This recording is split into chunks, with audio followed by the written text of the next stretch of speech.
you know, why do we, I had a question on my mind I wanted to answer. Why do we unearth every mummy that we find, but our graveyards are sacred? So I thought I'm just gonna try to answer that myself. And I did. I wrote my first book. It won 4 awards, so I knew I was onto something, and I've been writing ever since. What made you? Because there's the interesting thing, right? A lot of the times, like we have ideas in our heads, and you think other people would think the same, around the same realm. Like what you mentioned, it's like we're okay with like labeling things as archaeology, even though it's like technically it's a graveyard. It's like, what on earth are we doing over here? But then when you start getting pen to paper, you realize like this is my idea. Like this is my own creative process, and like especially I could tell like with the amount of books that you've written, it's like being able to take those ideas and be able to make something out of it. It comes directly from you and Yes, nobody else. correct. Absolutely. Is your creativity, your voice, and your spin on it for sure. And It doesn't one of really the things I found in how go ahead. Yeah, no, I was gonna say that doesn't Go really ahead. sound like Hollywood, but yes. Oh, that's exactly it. That's exactly where I was going. Um, in Hollywood, when I'd write scripts and I had a first and last at one of the studios, it was great script, but women aren't marketable. Strong, independent lead characters as women aren't marketable. And realized this was, roughly 10 years ago. Um, and I thought, yes, we are. There's a lot of all my friends are smart, intelligent, independent women, but it might be because that's who I choose. But it's I found it very strange. I found it wrong. So when I wrote my first book, yes, the leading lady is an archaeologist, a scientist, and it did very well. So I beg to differ with them. I've Hollywood noticed likes to this prove too. it. Oh yes, Go ahead. I have noticed that. I Yeah. have no one thing I have noticed, especially with interviewing independent authors and independent filmmaking houses and things. There's a there's a lot more of creativity and more free flow of how stories are developed, in the sense of where, yeah, there's still marketing, yeah, there's still budgets and making sure everything kind of falls in the realm, like exactly how much our actors are getting paid, and kind of everything is falling into place. But there's a level of freedom you just don't get from Hollywood. Like, yeah, today Hollywood does make a lot more films that are more open minded in the sense and have more leading roles for females, but it feels very much staged and pushed than actually like it's like you're just making this so you can just gobble up a demographic and make a ton of money. That's how it, like, to me that's how it feels. Yes, I agree. Women still scream a lot in movies and run away and trip and fall, and um, not realistic women. I was watching something the other day and I turned it off because it was someone else's fantasy. It wasn't a real strong women's characters. Uh, none of the women in the show I was watching act like any women that I've ever known. So you're correct. And on top of that, you No. don't have to cater to the celebrities in your movie. You don't have to cater to the executives at the studios. You write it, and it's between you and your editor. Right? It's not where you make this movie and they come back and say cut off 20 minutes and you have to go back and re-edit. Um, so it's a lot more freedom, absolutely, and a lot of creativity out there. TikTok I proves that. Oh yes. And I have also noticed there are people that are still within the mainstream that, like one person that comes to mind that I've recently seen is like Kathy Bates. She's like one of the Yes. only actors that I can even think of. She's so Kathy. Like, it's like everything she plays, it's like, who approved this? Like, who will, like, it feels like she went into an office and told them, if you don't make it the way that I want you to make it, I'm leaving. And you know that you can't let me leave because I'm literally the leading role that will make you money. And it's like, damn, that woman has power. Yeah, yeah, but there's very few Not of those, power. like you said. That's yeah, that's the one you can think of. Um, that's why they fight for equal pay as well. You might be second on the credits, but you're still a leading role in the movie, and you should be getting paid the same. And when we get paid the same, we can start our own studios. We can support our own films. We can put money behind a film to help a studio agree to launch it. When you come in and say, I'm going to contribute, $500,000, or I will agree to, put my pay as, based on ratings or anything else like that, and you can afford to do so, then you can get more of those films made, correct? So Yeah. that is part of the reason why, the culture of Hollywood started off wrong to begin with. When they would hire women, and they were more playthings and not really actresses, come to the party, entertain these actors. And women started off technically with very few um, who would have power. So the only one I can think of is the one that was friends with Charlie Chaplin, Mary something or other, Radford. I don't remember what her name is, but she had power because she was one of three people that went into the United Artists, right? Chaplin, her, and I can't remember the third. I want to say Douglas Fairbanks, but don't quote me. Um, anyway, so Well, it literally was called a there's also cartel. like, yeah, I mean, you also had people at that time like Jane Crawford, or Betty Davis, but they were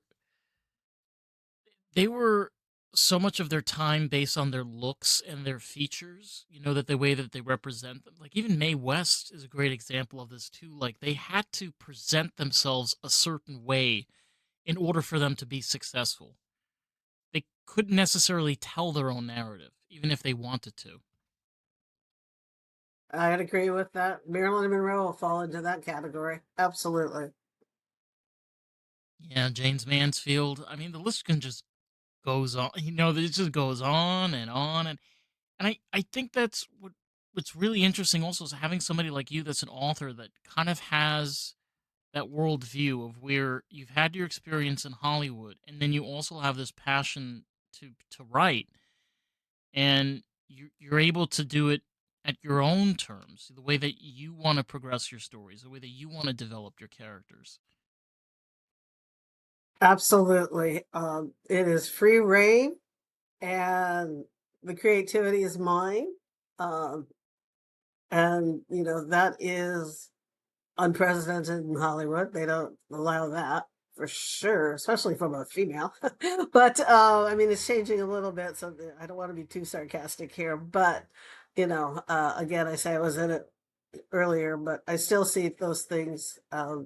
I have a niece in Hollywood now, and I just kind of giggle at things that she tells me because, yeah, I was hoping to be an advocate when I was, at studios. When I found out males got paid more than I did for the same jobs. So we shared an office. He had a desk next to me, got paid more than any of the Well, females in the office.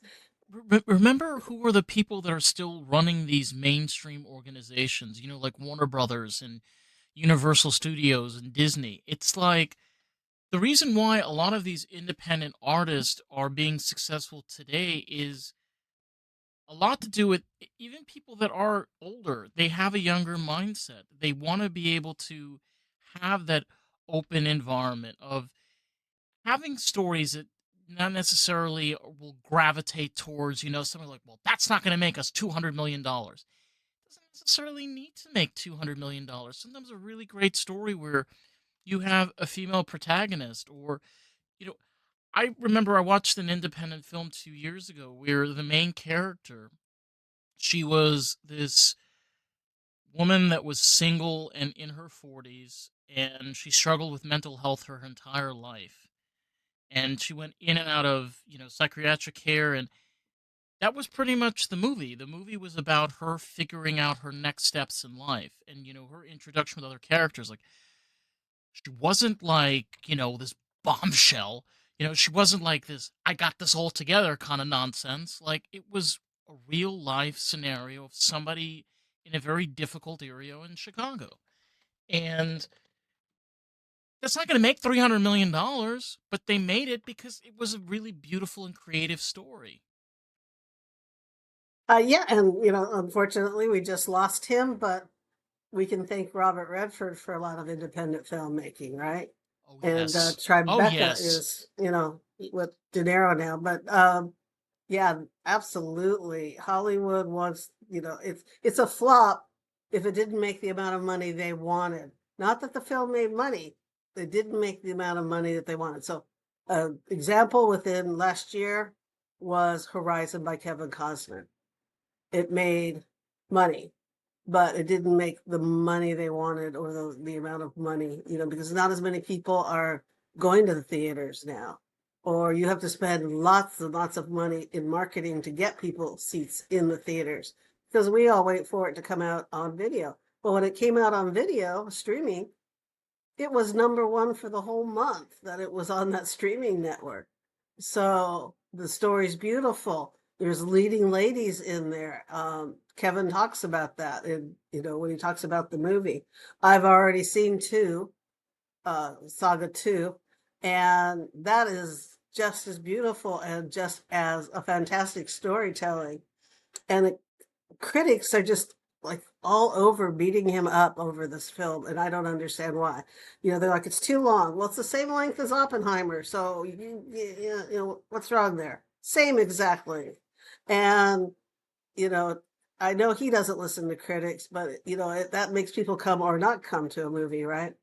And it shows that the critics are wrong when it went to streaming because it was so loved. And now, he's having difficulty getting Saga 2 out, distributed. And that's a shame.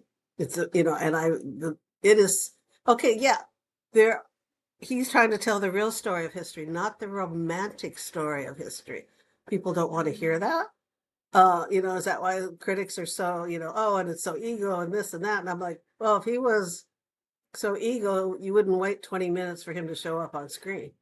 I mean, there's just so many things I hear them saying they tear things apart. But then if they love something and, they boast about it and I go and watch it and think to myself, why am I watching this? This movie is, you know, for all intents and purposes, I'll use a nicer word, crap. And I don't get it. So, is it the power of the critics that, they want to wield their power and take down someone who's legendary versus, something else? you know, I, I've always been perplexed about that. All my years in Hollywood, I'd watch that and go, okay, this is a favorite child, and this one is not a favorite child. This one plays Well, Hollywood politics. This one does not. This one does what they well, think we is had feel good. That this one takes we risks, right? yeah, I mean, we had that this year. We had I think it was called Challengers, and they hired every single A-list celebrity they can possibly think of and just throw them into a film. And then they were flabbergasted when it didn't do so well. I'm like, okay, you made a movie just to sell based on the backs off of famous actors. And personally, I watched a little bit of the film and I stopped watching it because I found it to just it's not a good movie. You know, you need a balance. The same thing with a story. It's like if you have this super whatever, like this A-list celebrity, and it's like they're the whole premise of the story and everybody else is the sidekicks. You're not gonna have a good movie. It's like you go back Correct. even like Devil's Wear Prada is a great example of this. You have somebody like Meryl Streep, you have Anne Hathaway. It's like Meryl Streep is obviously was more famous at the time than Anne Hathaway was, but the two of them together made, I think, by far one of the best fashion movies. And obviously, it's not realistic in any shape or sense, but it was a great dynamic was a great story. It worked well. Like from start to finish, you're glued to the screen. That kind of story is what sells. That's what people gravitate towards. Yes, absolutely. And the other sidekick, the guy who's famous, um, in that movie. But the Oh, story, you're right, the story is Tucci. What's his name? Tucci, yes. Yeah, Stanley Tucci. Tucci. Yes. Yes. Yeah. So he was wonderful in that as well. I mean, all the characters blended well, which casting should have an award. Um, they don't have that Yes. in the Oscars. Um, yeah, the story. I mean, I was watching what everybody was saying was a fantastic television show, and it had huge holes in the story. All of a sudden, X would be happening, and then for 2 seasons, you didn't know about something, and all of a sudden, you know, season four, something would pop up, and I'd be like, I can't handle this. I had to turn it off, even though everybody was saying like it's the number one rated show. There were huge holes in the storyline, and it just drove me nuts. And I just watched something the other day, and I called my brother and I said, "Don't bother watching this." At the end of the story, it doesn't. There's a big hole in the story where, hey, you didn't wrap everything up. There's still outstanding stuff. Are you leaving it for us two? I'm not going to watch two because you just disappointed me with one. So, how you write a story and how you present it and who you cast. And then, most people don't realize that the music behind it is huge to a movie because it sets the mood, it sets the sound. And, when you're somebody who's editing, which I started out as an editor in TV and film, when you add that music to it, it's completely different than watching, just the film Miss itself that. without that music. It changes You everything. know, Yeah. it does. And I remember even like older films, and this is something that a lot of people today kind of get have a hard time watching older films for this reason. There was a point where you'd watch a film and for like a good few minutes, there's no dialogue. It was just music. They'd have the camera panning at the cars, and you'd see like a skyline or you'd see a landscape and there's just music. And then like down give a couple minutes, then they get into the storyline. And I felt like that just I don't know, it allowed you to like take a little bit of a breather, allowed you to relax a little bit, even like the start of the movie or the middle of the film. Maybe you can do a few things, kind of not paying too much attention to the screen until they get back. Like some of these movies today, it's like 3 hours of just nonstop script dialogue from start to finish. And like if you're not glued to that screen, listening to every single word, you can't follow along. You miss 2 seconds, you're like, oh, what the hell just happened? Funny you say that because I go to high schools and talk about filmmaking and etc. And I do say that you don't the problem with some scripts that I see is either they have to fill in every screen. Then I talk about the movie Witness, played by Harrison Ford and that little boy, and his character John Book. And I said there is this one scene in Witness that you have to go watch, and it is the little boy is in the bullpen at the station. John gets on the phone, starts talking. The little boy starts walking through the station. No dialogue. And goes by a criminal sitting in a seat who starts shaking his handcuffs and scares the boy. Then the boy continues to walk and he goes to a bookcase and he, every once in a while will look back at John Book and John will look at him and he's okay and he's fine. And John's still on the phone. And then he sees the guy who he witnessed the murder of. It is a police officer. And the young boy looks over with his big eyes and looks at John, and John looks back at him, realizing, uh-oh, something's wrong, gets up from the phone, walks over. The little boy goes to point, and John Book or Harrison Ford comes over and takes his hand and puts it down. Not one word is uttered, and it speaks in volumes. So that's everybody's homework. Yeah.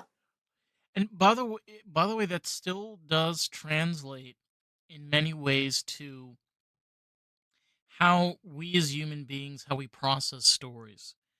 You know, we've kind of veered away from this idea that stories have to fit exactly. This is the thing that pisses me off the most is that stories have to fit the exact narrative as our real world. Devil's Wear Prada, which we mentioned before, does not fit any real world view. Okay, I don't think anybody in history has ever gone through something like that and has actually been successful. Some people maybe, but that's not why you watch the movie. You're not there to be like, well, I work in an office similar like that, so we should make sure that that office is similar to what an office like. It's like, no, it's a movie. It's a story. It's not supposed to be real unless it's like Shakespeare. Like it's supposed to be like, Alexander the Great, or I don't know, like some World War II movie. That's a whole different story. But generally speaking, we're not recreating history or real life. We're just making stories. Right. We're entertaining. That's why it's called the entertainment industry. Yeah, not the real world in industry. Yeah, Industry. exactly. Who wants to watch that? God would have given No, us a and you know what? soundtrack if that's the way. Can you imagine? Can you imagine every single time you made a sigh? It's like, where did that come Well, from? you'd know when you're Whoa, walking into a dangerous scene. Yeah, you'd know when you're walking into a dangerous scene. Turn the lights on. Yeah. lights are not working. Uh-oh. Hilarious. Yeah, so I absolutely, the difference in writing a book, obviously, is you don't have that visual connection that you can put in a movie. You can show somebody is strategic by they're in their office, they have modern office equipment, they have a three-layered chess set next to them, and you don't have to describe all that. You pick that up as the viewer. But when you're writing a book, you have to describe it in some way or another so that without being, oh, the person's, a strategic individual. You want to write it in such a way that they can visualize without actually having the camera there. Well, by the way, we saw this happen now with even, for example, J.K. Rowling, the Harry Potter series. I mean, I love the books. I grew up with the books, and they did make the movies, but to be honest, the movies didn't really like after the first two. I mean, it felt like Harry Potter movies. It didn't feel like J.K. Rowling's work, honestly. So they're correcting that. Well, sorry, they're trying to correct that by turning it into a TV series, so that way they can put in more dialogue. But didn't you just say that a book is a different visual perspective? It's giving people the ability to read pages and then allowing their own mind to get an idea of what the characters are, who they are. Like the reason why, you have like the Sorcerer's Stone is written the way that it is because J.K. Rowling is trying to put you into Harry's story. Where he's living, his cousins that are taking care of him, like, you know, how he like starts off in school. Like you make that into a TV show, I hear you, but that's not, correct me if I'm wrong over here. It's like that's not the idea over here. We're not trying to like recreate books word for word to fit visual narratives like television or, for example, films. Two Correct. different, two different, Absolutely. yeah, Two different, yeah, formats. Definitely. two different And then formats. again, Yes. yeah, then again, um, they see it as a proven um, property, right? Because it made money in the theaters. So of course they think it's going to make money in the television show instead of reaching out and getting somebody independent or a different story that they might take a risk showing. They're using something that they feel that they can just easily switch over, right? So, so it's kind of depressing. Actually, it's kind of depressing. I don't need to see it in, yet another format television. I don't need to see it, done over and over and over, which, a lot of the I got to a point where my brother is into the Marvel characters and, DC, and I'm like, I can't watch them anymore. I'm done. You know, I'm I done. I stopped a long time ago. Despite I Same. have some friends in the movie, it's like I'm sorry, I just can't. I'm worn out. And So it, it's so disheartening because When you look at when you look Marvel, at Marvel used to be a all series of where you had cartoons and comic books and graphic novels, and they really allowed you to break down the characters. You'd get different series. You'd have like even with the X-Men files. And then they just tried to boil everything down into movie after movie after movie, and it's like 3 hours of just nonsense. Sorry, it's just like a lot of it just feels like you're watching 3 hours of. What taught me about the 3 hours of nonsense was somebody created an AI video of putting Thanos into the Star Wars universe, and this regular dude with a lightsaber, and like Thanos is like running over, and it's just like dead. 2 seconds later, dead, gone. Like the whole I haven't seen that. my god, like I was just like that's gold because it's true. It's like if you put it into like it's a comic book like spectrum. It's like yeah, he's not really an interesting character at all. You just made him purple and big and terrifying and gave him some crazy story, and now he's like some supervillain. It's like that's not That's creative. what's like Yeah. Godzilla meets Bambi. Have you seen that one where Godzilla just walks They out and steps on Bambi? Bam. Yeah, exactly. gotta Putting make two that. together. They gotta make Absolutely. that. Oh my god. Oh, that's made. Oh, That's they, made. Yeah. are you So, serious? Please. yes. Yeah. You can look that up. That's your homework assignment. Are you serious? There's a Yeah. Yeah. Godzilla against Bambi? Yeah. It's not very long because he just steps on him. So, but yeah, I that's out gotta, there. but you, something we've been talking about this already. You've taken a very different approach. Like you said from the very beginning, like you've stepped away from Hollywood. You've kind of shaped yourself now as an author, writing your own stories. Do you do you feel do you feel upset that you left Hollywood? Do you feel like there's ever a point that you'd go back, or you're kind of happy where you ended up right now?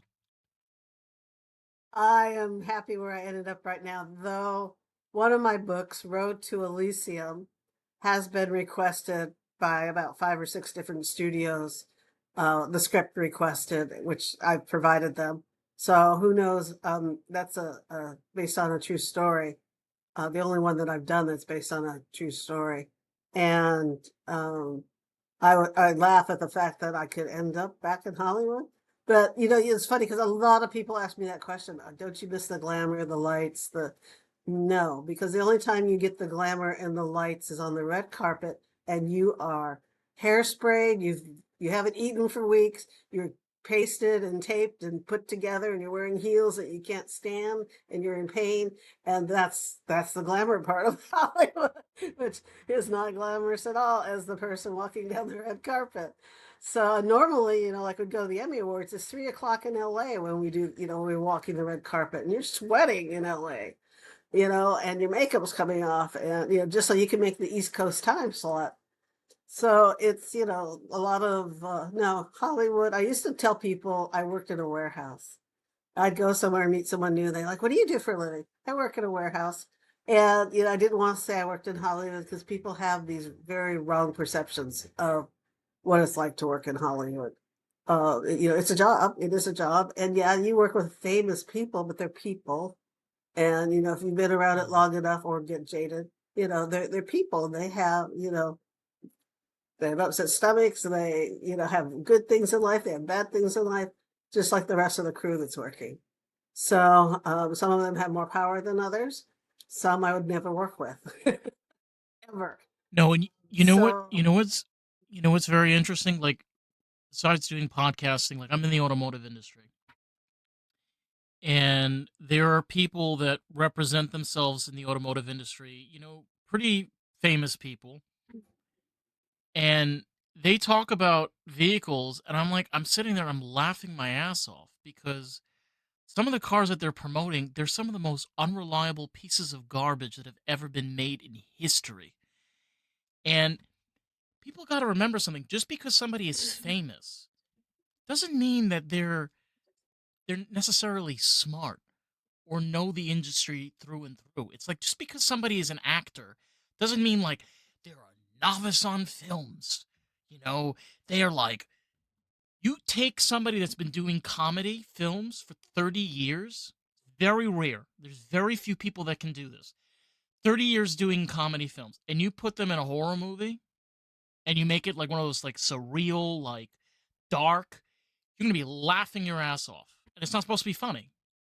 Because you took a comedian actor and you put them in a surreal horror film. Like, nobody's gonna take that seriously. It doesn't make them less of an actor. It just means they are good at what they're good at.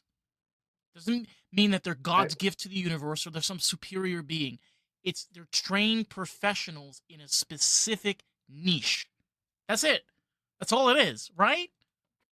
That's it. That's it. And their faces on a big screen. That's it. I Big normally screen. don't use the word celebrity when talking with my friends. I say well-knowns because Well normally an knowns. actor is the smallest part of is the smallest part of the film, right? The writer takes a couple Yeah. of years, the editing takes a couple of years, and shooting the film takes about 8 weeks. They generally are the smallest part of making a film, but yet get the most credit for it. So, I just say they're well knowns because people all over the world know them. They're, to me, celebrity is an interesting word. So that's my take. Yeah.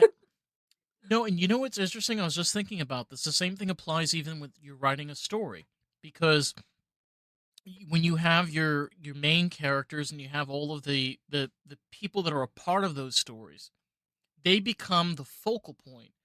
But yet, all of the little details, the where they were or what they're experiencing and how they got there, or that's kind of like the side, but without those pieces, it's just, can you imagine a book that's just characters?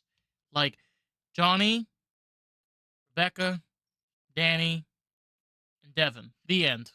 That's the whole story. Right. That's literally what that's literally what would happen. You need those other pieces in order for them to be showcased, in order for that story to actually work. Yeah, and a couple of other things that you add to the story is real life things. So, we could be walking somewhere and trip. I always use this example. You know, so do I have a character in my book walking and trip? Well, yeah. Or his wife, grabs his backside and gives him a squeeze in the middle of investigating a murder. Yeah, that happens in real life. So I put it in my books, things like that. So when you lose that real life aspect of your characters and they're all mechanical and doing what they're supposed to do, right? It takes away that realism and adding some actual facts. I like to do a lot of research. I like to add facts to my books. A lot of people say, I love reading your books because I'm going to learn something too.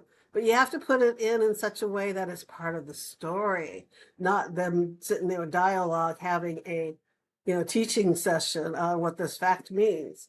And, it has to be a conversational or, something shows up and they read or something, but it needs to flow with the story.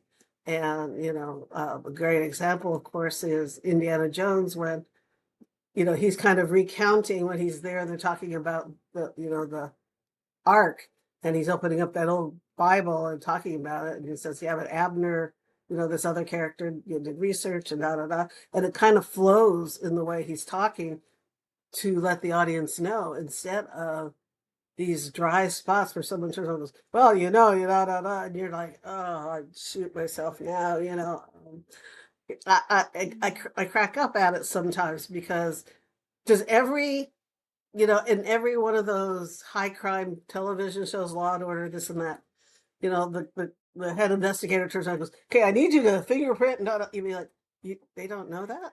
How many crime scenes have they invented? You're Right. re-explaining everything so we, the audience, have a good idea what's going on. We have a good idea, ladies and gentlemen. We've watched 20,000 of these. And do you have to do that every single time? And here's a pet peeve. Yes. How come when I need to find a parking spot, the first parking spot's never open, but for everybody else, whoever's running into something in a movie, they get the front parking spot and go inside the building. Anyway, that's just a fun Good. thing that I like to tease about. No, honestly, you touched on something that's really true because I remember this came out a couple of years ago. There was a TV series called The Expanse, and it was one of those TV shows where they brought on an actual team of scientists because this was taking place in the future and was dealing with space travel and all of this. And you know the best part about the whole TV show was they didn't have to explain to you how things worked.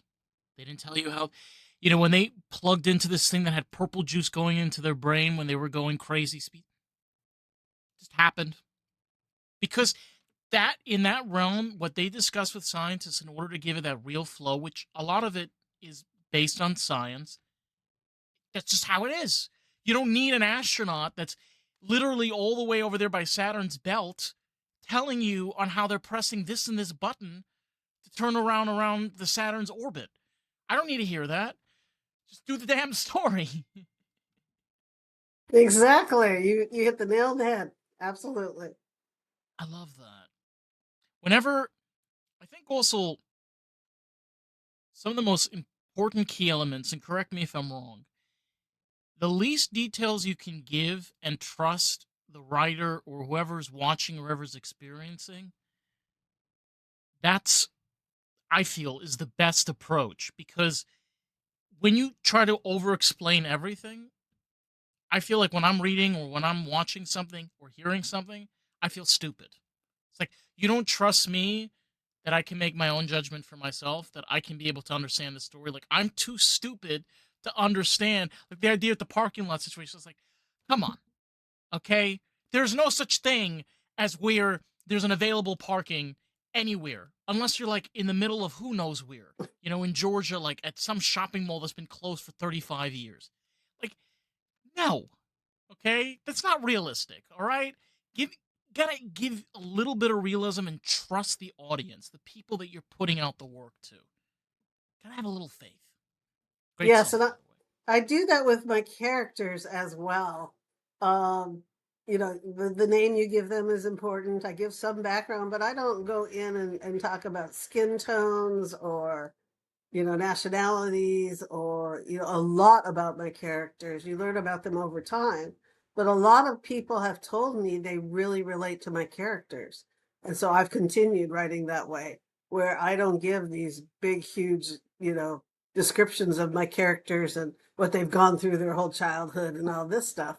I don't, I don't like reading that. There's some books that I know are number one sellers that spend more time on description and the scene they're building and this and that I get bored. I want the action.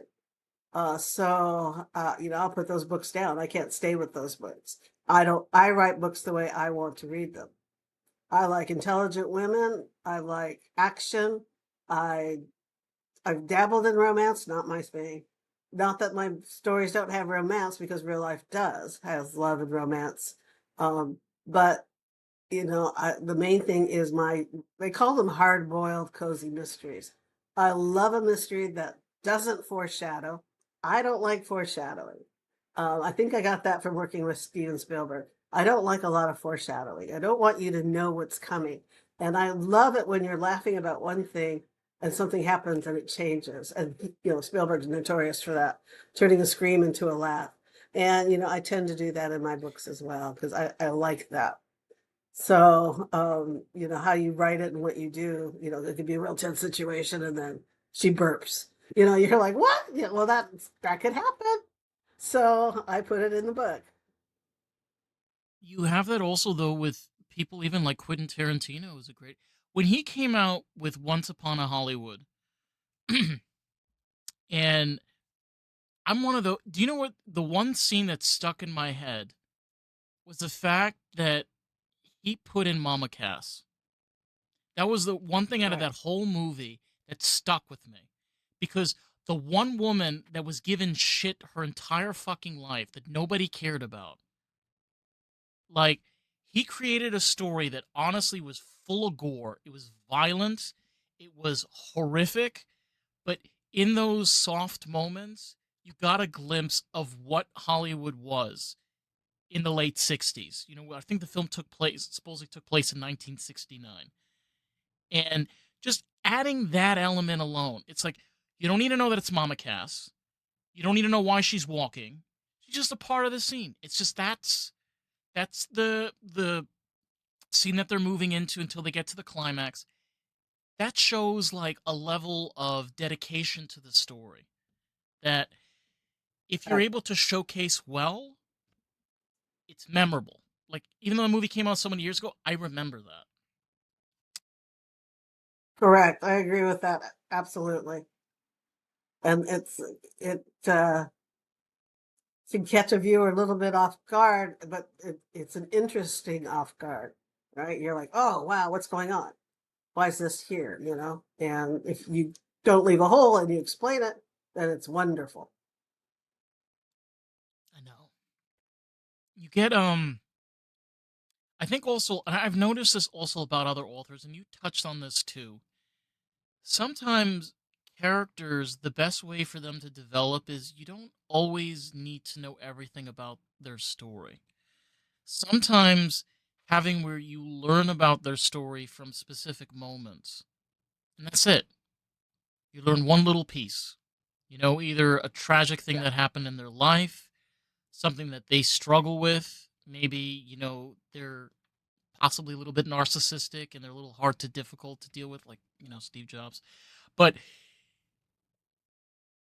that is, I think, is okay. You don't have to have where the character needs to have, who their mother was, where they were born, where they've lived their whole life, what they drive, what they wear. It's like at that point you might as well just make Vogue magazine. Why are you writing a book? Just make Vogue magazine. You know? That's what a magazine is. That's what a book is. That's what a Yes, and novel is. in real life, people don't explain everything to you. Hi, I'm meeting you. Well, I live here and I was raised. That's not what we do in real life. We learn about people as we trust them, as we get to know them, and as my characters get to know other characters, they start to trust them. Why are you this way, or this happened. Explain to me. And they have a conversation, and it's revealed that way, just like we would in real life. I don't like putting all that up front. I like it to be part of the story as the story goes along. Absolutely. We learn about them and the other people in the book in the same fashion. It allows I think it also like allows a level. It kind of contradicts what I was saying earlier, where it's not supposed to be real life, but it's not necessarily trying to be real life. It's trying, right? Correct me if I'm wrong. It's trying to be relatable because what you're trying to do is you're trying Correct. to create something that can, if you're writing a book that's for like a cat or a dog, that's a whole different story. But you're writing books or stories that you're having other people that you want to have to interact with. There's a difference. Yeah, there's a difference. Relatable is a good word, and the fact is, it's part of the story because that's how we learn. That's if you come in and give all the details about the character up front, then what's to learn? What's to read? What's the journey? It's a journey, and it is still fictional by all means because you've created this character and you've created their background and you've created who they are. So, it as to real life, have people actually gone through what they're going through? Absolutely, which makes it relatable. And the way it is released to your reader and to the other characters in the book, because they're not telling you necessarily the reader, they're telling other characters, and you're listening in. So that makes it different too. It does. Have you, because you said this before, you've written quite a number of books. Do you feel like you ever feel like you run out of ideas?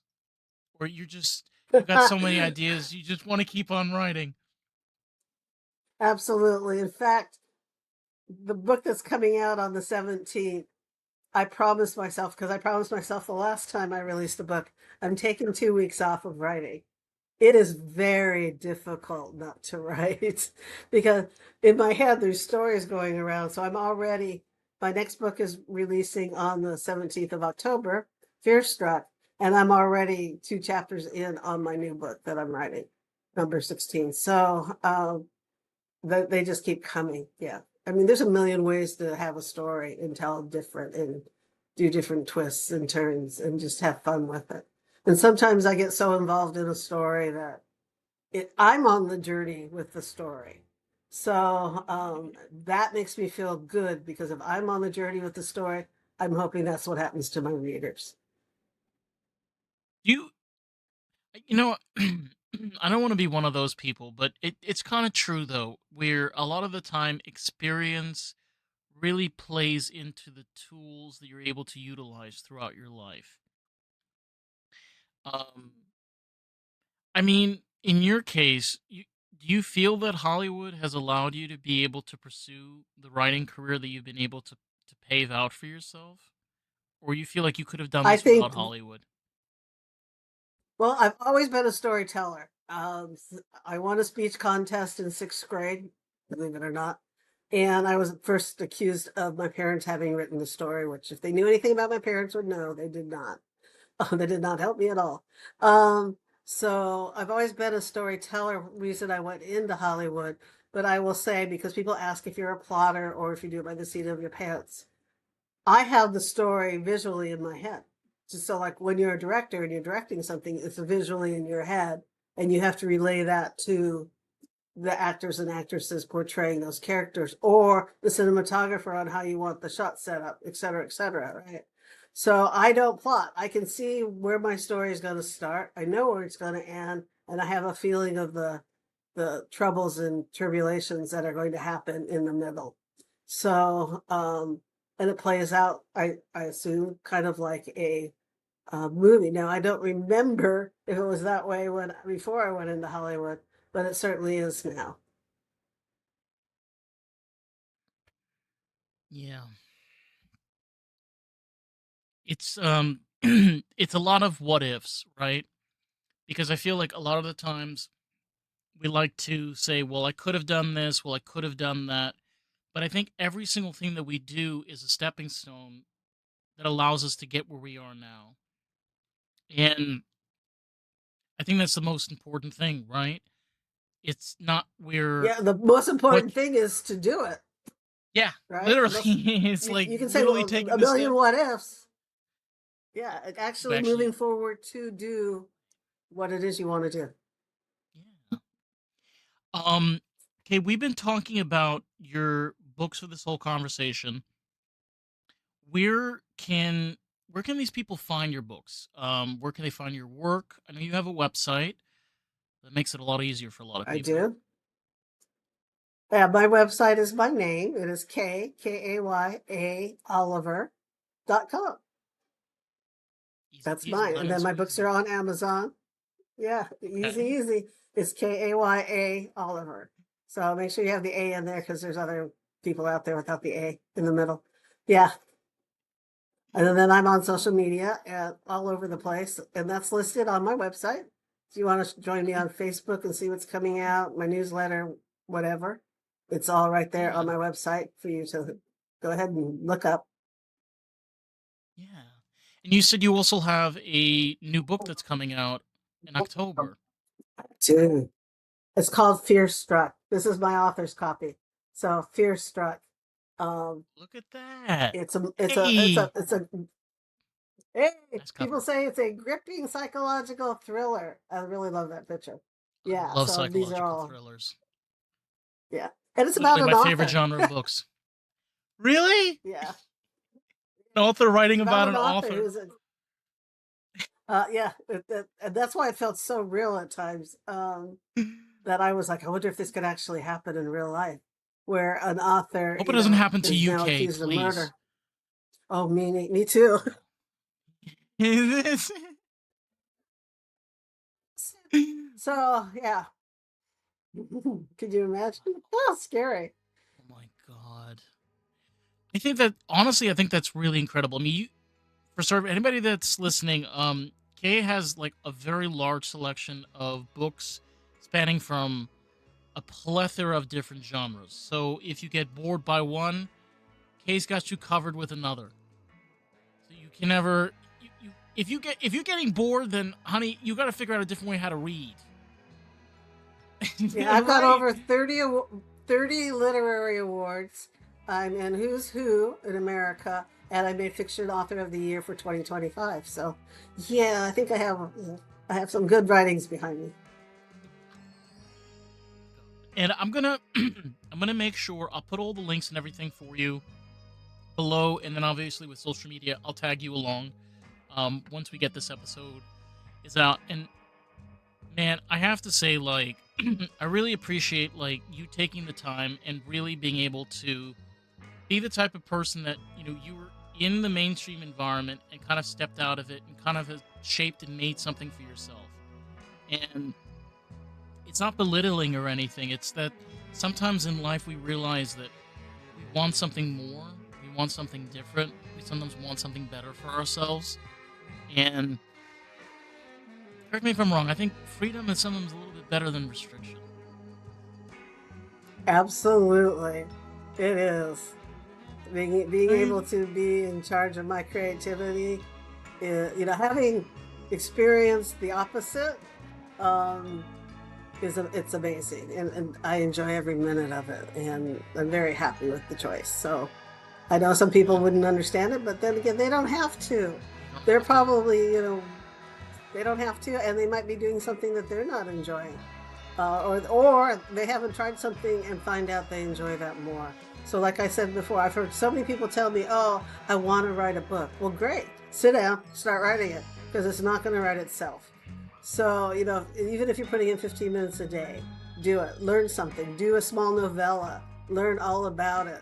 Publishing and book covers and editors, and find yourself a good editor. A novella is a smaller book, as you probably know, and take it from there. You don't have to jump in the deep end with both feet. So no matter what your passion is, if it's painting, if it's some photography, you can do little things and learn along the way. And if you start finding you really love it, then what's to stop you but you? Yeah, being able to make your own journey. That's simple. Yes, Ah, that's listen, simple. again, thank you so much for taking the time, talking with us, and opening up the world to Kay's incredible books. For anybody that's listening, I urge you to check them out. I'm sure you're going to have a fun journey, and I want to definitely check out the psychological thriller. Like October 17th. Yes. October 17th. I'll leave the links and everything below. If anybody wants to check out more of the podcast, you can find us at Lost in the Groove Pod. We are on Rumble, and we are also on Substack. So we'll see you on the next one. All right. Peace out.